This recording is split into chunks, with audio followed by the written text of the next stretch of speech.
नमस्कार, मैं डॉक्टर अमित त्रिपाठी और उम्मीद है कि आप सब बहुत अच्छे होंगे। हम फिलॉसफी के डेफिनेशन पर चर्चा कर रहे थे और साथ ही कुछ फिलॉसफी के प्रकारों के बारे में भी बात किया। फिलॉसफी एक इशारा है कुछ दिखाने का। क्या दिखाता है? हमारे और आपको एक सच दिखाता है। कहते हैं जो इशारों में सब कुछ बता दे वही फिलॉसफी होती है। जो इशारों में सब कुछ बता दे वही फिलॉसफी होती है। बस समझने वालों के ऊपर सब कुछ है। तो जब हम फिलॉसफी के इंपॉर्टेंस के विषय में बात करते हैं तो बहुत सारी चीज़ें सोचने और समझने के लिए हमारे सामने आ जाती है। और क्या है फिलॉसफी की इंपॉर्टेंस? कई लोग शुरुआत करते हैं और सीधे चल देते हैं फिलॉसफी में, लेकिन मैं थोड़ा सा फिलॉसफी क्या है, फिलॉसफी क्यों पढ़ना चाहिए, फिलॉसफी कैसे पढ़ना चाहिए, फिलॉसफी की क्या इंपॉर्टेंट है, सारी चीज़ों को लेकर चलता हूँ। थोड़ी सी मेरी आदत है दूसरे तरीके से। अब इंपॉर्टेंस पर हम जब बात करते हैं तो फिलॉसफी सोचने की क्षमता का विकास करता है। किसके सोचने की क्षमता? सवाल मन में उठना भी चाहिए। फिलॉसफी के स्टूडेंट हैं आप, अगर न भी हैं तो बन जाएंगे, क्योंकि मुझे भरोसा है कि फिलॉसफी एक अच्छा टॉपिक है और सब उसके स्टूडेंट बन ही जाते हैं, उसके प्रशंसक बन ही जाते हैं। तो सोचता कौन है? सोचता वही व्यक्ति है जिसके अंदर चिंतन करने की क्षमता हो। पूरी दुनिया में एक मनुष्य ही ऐसा है जो सोचता है, इसलिए मानव को चिंतनशील प्राणी कहा गया है।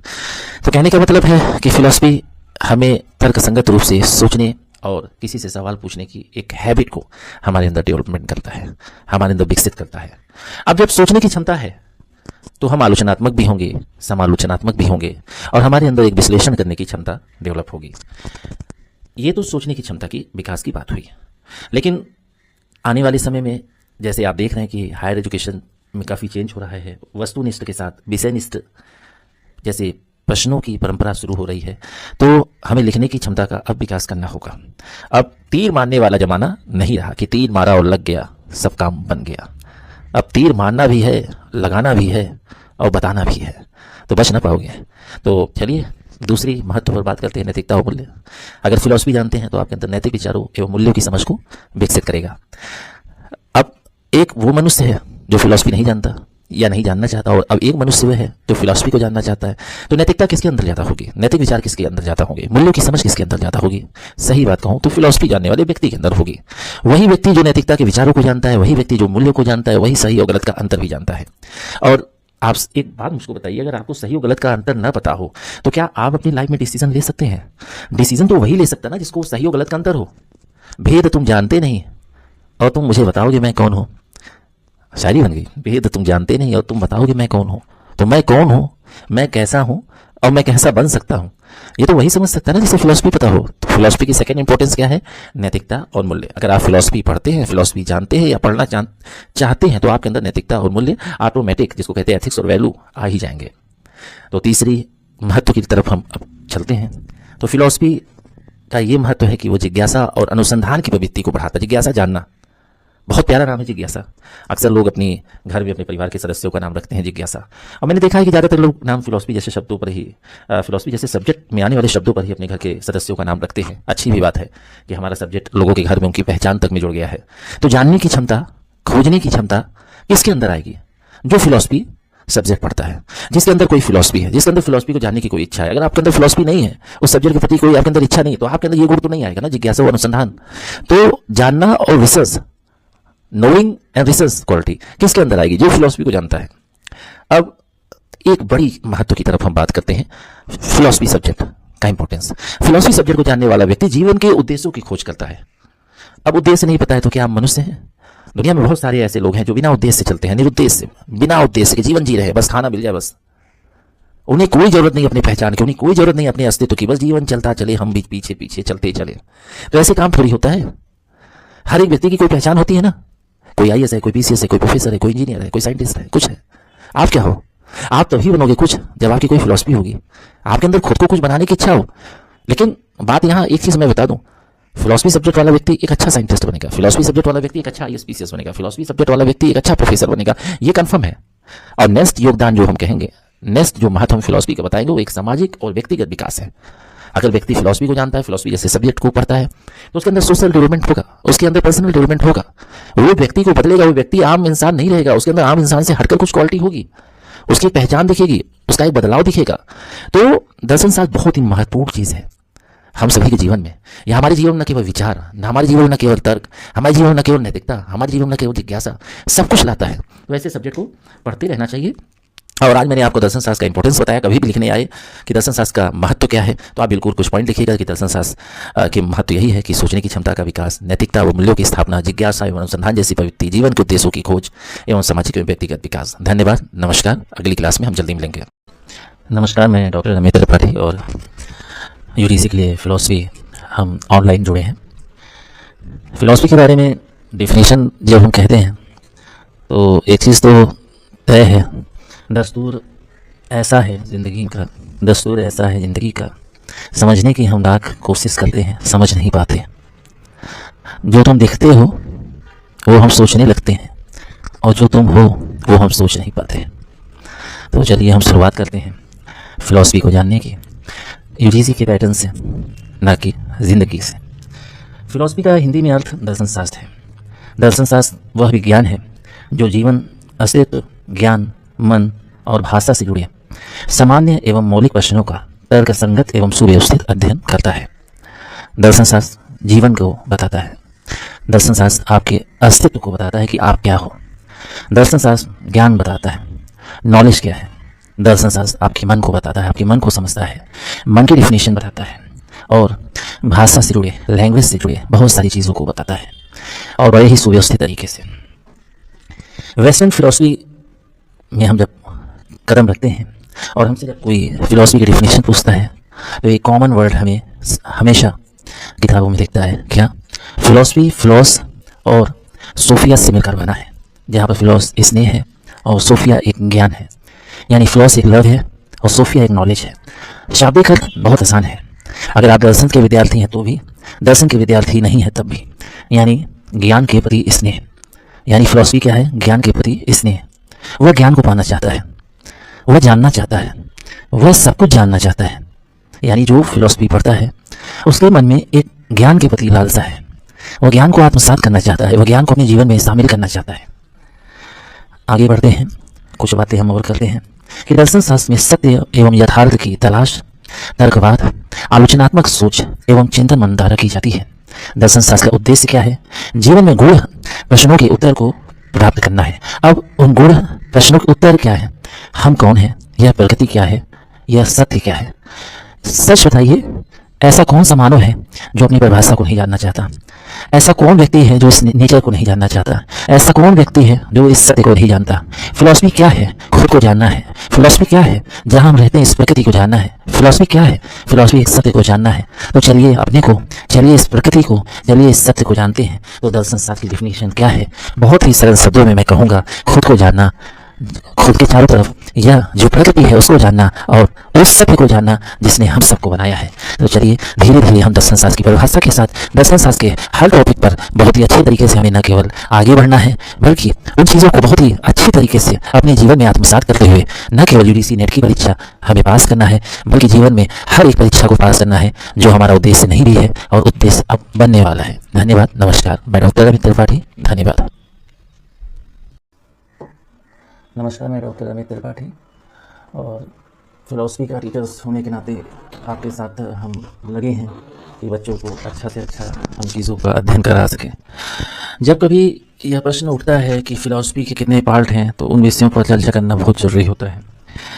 तो अगर हम पार्ट की चर्चा करें, यूडीसी के पेपर्स में हमेशा यह क्वेश्चन इस चीज़ से तो नहीं पूछता है, लेकिन कभी कभी इन पार्ट का संबंधित विषय क्या है इस पर क्वेश्चन पूछता है। तो मैं यहाँ पर आपको बताना चाहूँगा कि जो प्रमुख पार्ट हैं, जैसे तत्व मीमांसा, मेटाफिजिक्स जिसको कहते हैं ज्ञान मीमांसा, एपिस्टेमोलॉजी, नीति शास्त्र, एथिक्स, तर्कशास्त्र, लॉजिक, सौंदर्य शास्त्र, एस्थेटिक्स, राजनीतिक दर्शन, पॉलिटिकल फिलॉसफी, धर्म दर्शन, फिलॉसफी ऑफ रिलीजन, विज्ञान का दर्शन, फिलॉसफी ऑफ साइंस, ये महत्वपूर्ण जिसको कहते हैं पार्ट हैं। अब चर्चा उठता है कि तत्व मीमांसा है क्या? तत्व मीमांसा पर चर्चा उठता है कि तत्व मीमांसा है क्या? तो थोड़े से शब्दों में इसका अर्थ क्या बताया जाए। अब तत्व मीमांसा अस्तित्व एवं वास्तविकता की प्रकृति का अध्ययन करता है। यह आपको बुक में लिखा मिल जाता है। अस्तित्व है क्या? बहुत सरल शब्दों में हम अगर कहें तो हर एक व्यक्ति का अस्तित्व है, हर एक वस्तु का अस्तित्व है। अस्तित्व के बिना पहचान नहीं हो सकती। वास्तविकता, रियलिटी बहुत बड़ी सत्य है। हर व्यक्ति की एक वास्तविकता होती है, हर वस्तु की एक वास्तविकता होती है, हर एक घटना की वास्तविकता होती है। वास्तविकता क्या होता है? सत्य का एक दूसरा रूप होता है। दूसरी बात अगर हम कहें तो तत्व मीमांसा ब्रह्म, आत्मा, परमात्मा, प्रकृति, कारण कार्य जैसे विषयों का विश्लेषण करता है। ब्रह्म शब्द से आपको पता है आत्मा स्वयं के अंदर निहित है, परमात्मा हम स्वयं को बनाने वाला है, प्रकृति जिसके सानिध्य में हम रहते हैं, कारण कार्य आपको पता ही होगा, आप इस पृथ्वी पर हैं यह भी एक कार्य है और इसका भी कोई कारण है। अब थोड़ा सा ज्ञान मीमांसा के विषय की तरफ जब हम चलते हैं तो अगर यह प्रश्न पूछा जाता है कि यूजीसी में कि ज्ञान मीमांसा है क्या, तो हम ज्ञान मीमांसा के विषय में यही कहेंगे कि ज्ञान मीमांसा ज्ञान, विश्वास, प्रमाण और सत्य का अध्ययन करता है। ज्ञान मीमांसा जैसे किसी चीज़ को कैसे जानते हैं, ज्ञान का स्रोत क्या है, इन विषयों का अध्ययन करता है। ज्ञान, विश्वास, प्रमाण और सत्य का अध्ययन। ज्ञान, हम जब भी किसी व्यक्ति के भी सामने जाते हैं, किसी वस्तु के भी सामने जाते हैं, कोई चीज़ चिंतन करते हैं, तो अगर उसका हम कोई रिजल्ट पाते हैं तो वह ज्ञान ही है। ज्ञान सही होना चाहिए यह बहुत जरूरी है, ज्ञान गलत हो यह जरूरी नहीं है। विश्वास सत्यता से आती है, झूठी बातों से कभी विश्वास नहीं होता। प्रमाण विश्वास को बनाते हैं, प्रमाण ज्ञान को सामने लाते हैं, और सत्य क्या होता है, सही ज्ञान। और ज्ञान के स्रोत जिनको दूसरे शब्दों में प्रमाण कहते हैं, उन्हीं का अध्ययन है। अब तीसरे पार्ट में जब हम आते हैं कि दर्शन शास्त्र का तीसरा महत्वपूर्ण पहलू क्या है, तो नीति शास्त्र जैसे विषय है।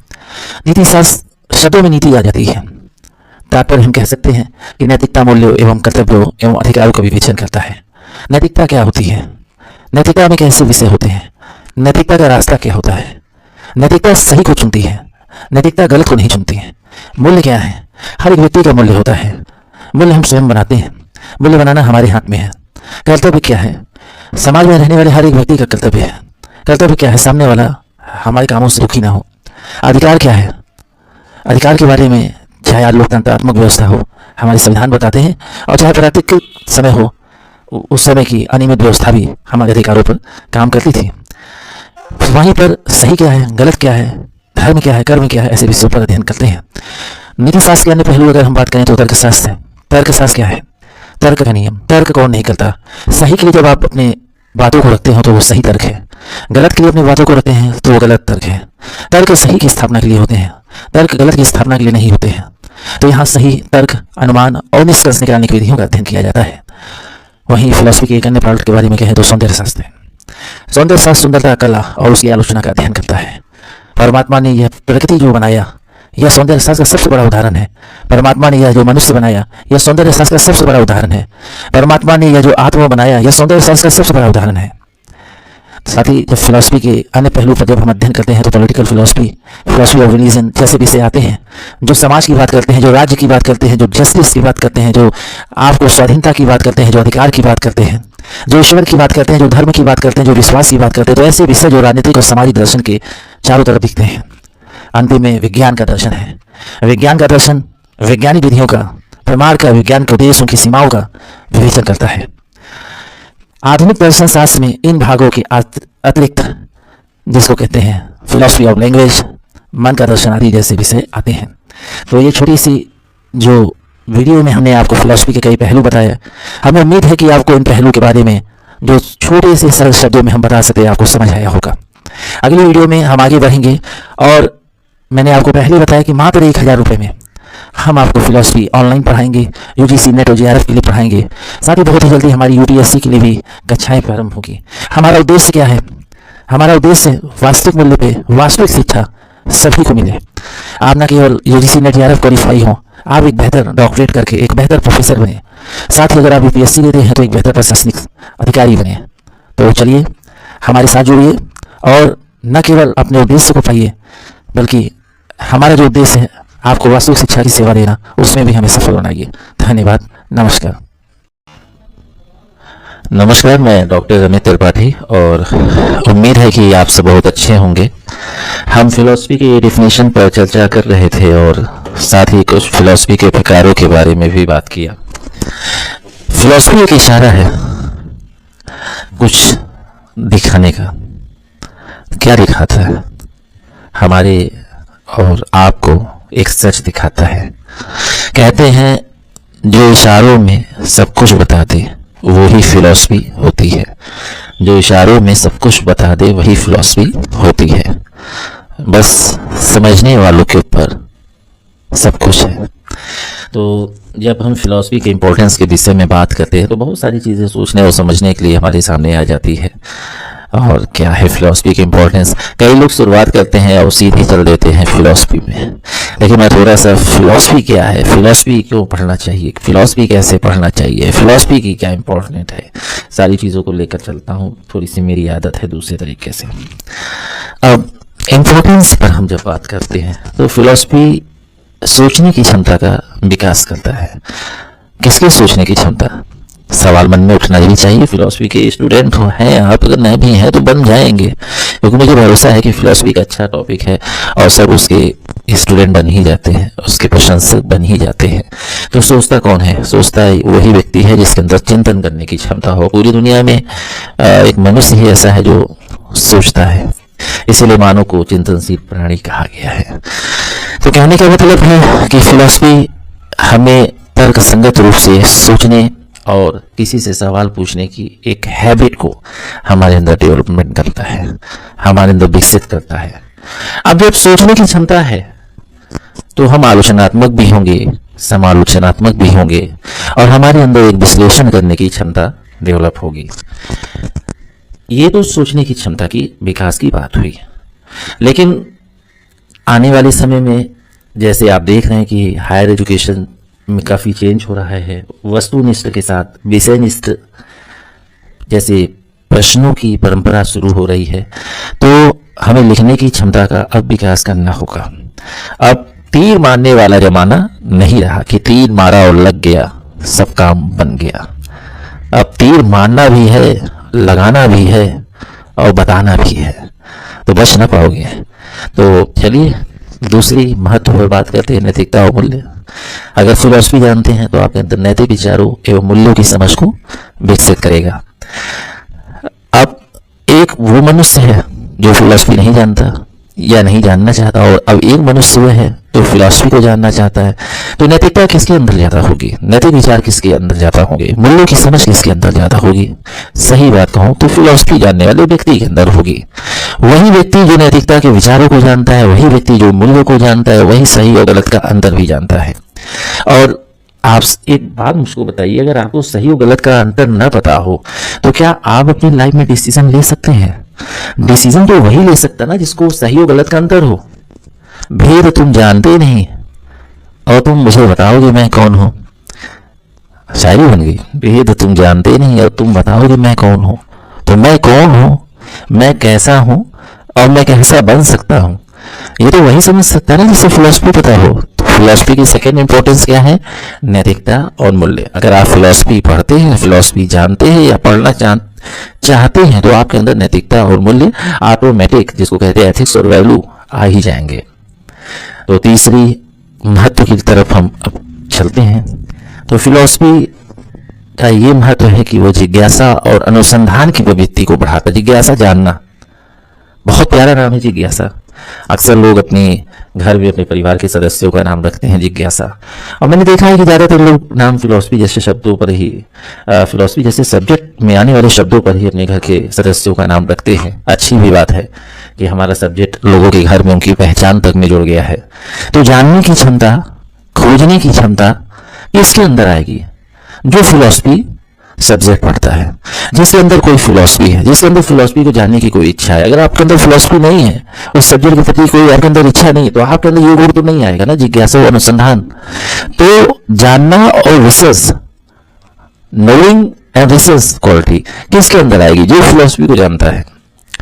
अब एक बड़ी महत्व की तरफ हम बात करते हैं, फिलॉसफी सब्जेक्ट का इंपॉर्टेंस। फिलॉसफी सब्जेक्ट को जानने वाला व्यक्ति जीवन के उद्देश्यों की खोज करता है। अब उद्देश्य नहीं पता है तो क्या हम मनुष्य हैं? दुनिया में बहुत सारे ऐसे लोग हैं जो बिना उद्देश्य से चलते हैं, उद्देश्य, बिना उद्देश्य के जीवन जी रहे हैं, बस खाना मिल जाए बस। उन्हें कोई जरूरत नहीं अपनी पहचान की, उन्हें कोई जरूरत नहीं अपने अस्तित्व की, बस जीवन चलता चले, हम भी पीछे पीछे चलते चले। तो ऐसे काम थोड़ी होता है। हर एक व्यक्ति की कोई पहचान होती है ना, कोई आईएएस है, कोई पीसीएस है, कोई प्रोफेसर है, कोई इंजीनियर है, कोई साइंटिस्ट है, कुछ है। आप क्या हो? आप तभी बनोगे कुछ जब आपकी कोई फिलॉसफी होगी, आपके अंदर खुद को कुछ बनाने की इच्छा हो। लेकिन बात यहाँ एक चीज मैं बता दूं फिलॉसफी सब्जेक्ट वाला व्यक्ति एक अच्छा साइंटिस्ट बनेगा, फिलॉसफी सब्जेक्ट वाला व्यक्ति एक अच्छा IAS PCS बनेगा, फिलॉसफी सब्जेक्ट वाला व्यक्ति एक अच्छा प्रोफेसर बनेगा, ये कंफर्म है। और नेक्स्ट योगदान जो हम कहेंगे, नेक्स्ट जो महत्व हम फिलॉसफी का बताएंगे, वो एक सामाजिक और व्यक्तिगत विकास है। अगर व्यक्ति फिलॉसफी को जानता है, फिलॉसफी जैसे सब्जेक्ट को पढ़ता है, तो उसके अंदर सोशल डेवलपमेंट होगा, उसके अंदर पर्सनल डेवलपमेंट होगा, वो व्यक्ति को बदलेगा, वो व्यक्ति आम इंसान नहीं रहेगा, उसके अंदर आम इंसान से हटकर कुछ क्वालिटी होगी, उसकी पहचान दिखेगी, उसका एक बदलाव दिखेगा। तो दर्शन शास्त्र बहुत ही महत्वपूर्ण चीज है हम सभी के जीवन में। यह हमारे जीवन में न केवल विचार, न हमारे जीवन में न केवल तर्क, हमारे जीवन में न केवल नैतिकता, हमारे जीवन में न केवल जिज्ञासा, सब कुछ लाता है। तो ऐसे सब्जेक्ट को पढ़ते रहना चाहिए। और आज मैंने आपको दर्शन शास्त्र का इंपॉर्टेंस बताया। कभी भी लिखने आए कि दर्शन शास्त्र का महत्व क्या है, तो आप बिल्कुल कुछ पॉइंट लिखिएगा कि दर्शन शास्त्र के महत्व यही है कि सोचने की क्षमता का विकास, नैतिकता और मूल्यों की स्थापना, जिज्ञासा एवं अनुसंधान जैसी प्रवृत्ति, जीवन के उद्देश्यों की खोज एवं सामाजिक एवं व्यक्तिगत विकास। धन्यवाद, नमस्कार। अगली क्लास में हम जल्दी मिलेंगे।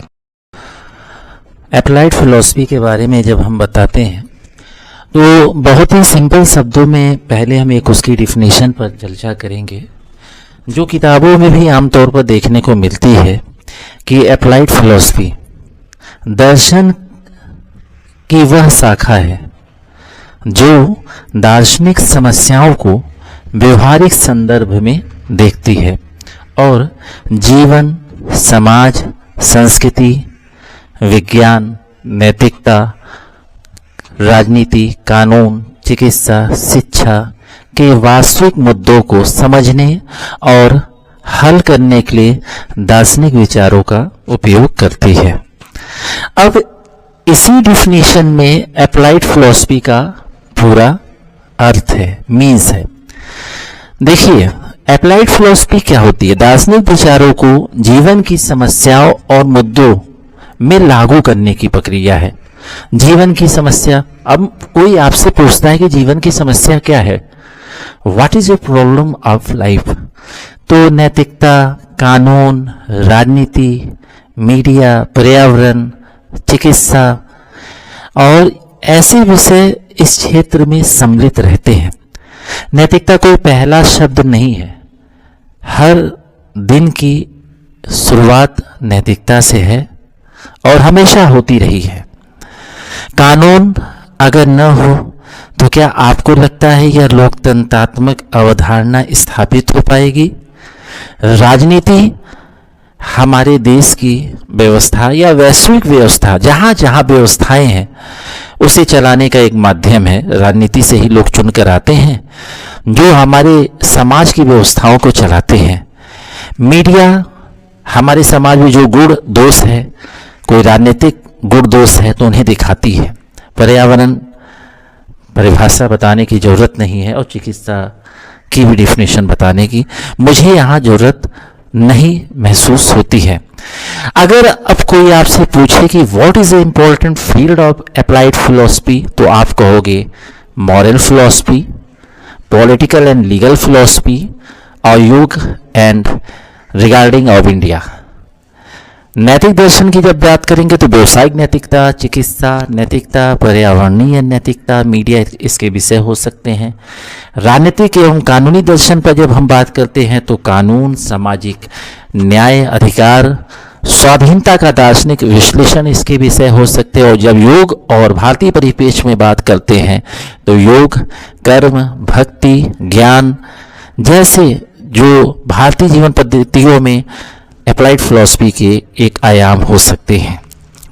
एग्जाम्पल में बात करते हैं तो लिव इन रिलेशनशिप जैसे सोशल इशूज आज एक महत्वपूर्ण इसके विषय देखे जा सकते हैं। अब जब भी कोई आपसे बात करता है कि what is the important of applied philosophy, तो आप सीधा डिफिनेशन करिए कि अप्लाइड फिलॉसफी जो भी नवीन सामाजिक चुनौतियों के समाधान के लिए दार्शनिक दृष्टिकोण को विकसित करता है। किसमें दार्शनिक दृष्टिकोण विकसित करता है? मानव में दार्शनिक दृष्टिकोण को विकसित करता है। साथ ही समाज, संस्कृति, विधि, चिकित्सा, शिक्षा के क्षेत्र में कैसे निर्देश देता है, व्यवहारिक निर्देश देता है। इसलिए अप्लाइड फिलॉसफी को अगर हिंदी वर्ड में कहें तो व्यवहारिक दर्शन भी कहा जाता है, अनुपयुक्त दर्शन शास्त्र भी कहा जाता है। तो यह छोटी सी परिभाषा, छोटी सी डिफिनीशन अप्लाइड फिलॉसफी की है। अप्लाइड फिलॉसफी यूजीसी नेट का एक बहुत ही महत्वपूर्ण और चैलेंजिंग टॉपिक है। इस पे हमें बहुत अच्छे से पढ़ना है क्योंकि इससे बहुत सारे क्वेश्चन पूछे जाते हैं। तो चलिए आज एक शुरुआत हो गई अप्लाइड फिलॉसफी की एक छोटी सी डिफिनीशन के साथ। अगले वीडियो में हम अप्लाइड फिलॉसफी के जो भी टॉपिक्स हैं उस पर बात करेंगे। धन्यवाद। मैं डॉक्टर अमित त्रिपाठी।